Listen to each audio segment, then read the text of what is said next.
Birinchi jahon urushida iqtisodiyoti barbod bo'lgan Germaniya qanday qilib Ikkinchi jahon urushiga kirganligi haqida bilasizmi? Bugun shu haqida gaplashamiz. 1914-yildan 1918-yilgacha Birinchi jahon urushi bo'lib o'tdi. Birinchi jahon urushida Germaniya mag'lubiyatga uchradi. Uni iqtisodiyoti juda og'ir ahvolga kelib qoldi. 1923-yil oxiriga kelganda Yevropadagi eng qadrsiz pul aynan nemislarniki edi. 1924-yilda Germaniyaning iqtisodiyotida ko'tarilish bo'ldi. Bunga sabab Amerika. Amerika Germaniya iqtisodiyotiga yordam berishni boshladi.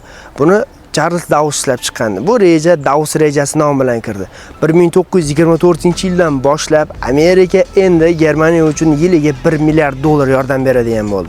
Bu pullarning ma'lum bir qismi iqtisodiyot uchun, ma'lum bir qismi harbiy sohaga yo'naltirildi. 1929-yilgacha Dawes rejasi ishladi. 1929-yildan boshlab bu reja aynan endi Yung rejasiga almashtirildi.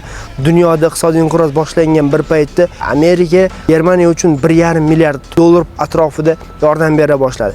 Yana harbiy sohaga pul ajratildi. Orada Gitler hokimiyat keldi. Aynan shu orqali Germaniya Ikkinchi jahon urushiga kirdi. Atrofdagi davlatlarga tajovuz qilishni boshlagandi. Xususan Chexoslovakiya Sudet viloyati, undan keyin Avstriya, undan keyin Chexoslovakiya to'liq o'zi dunyo unga yon berdi. Natijada dunyoni xato qilganligini u 1939-yilning 1-sentyabr kuni isbotlab qo'ygandi.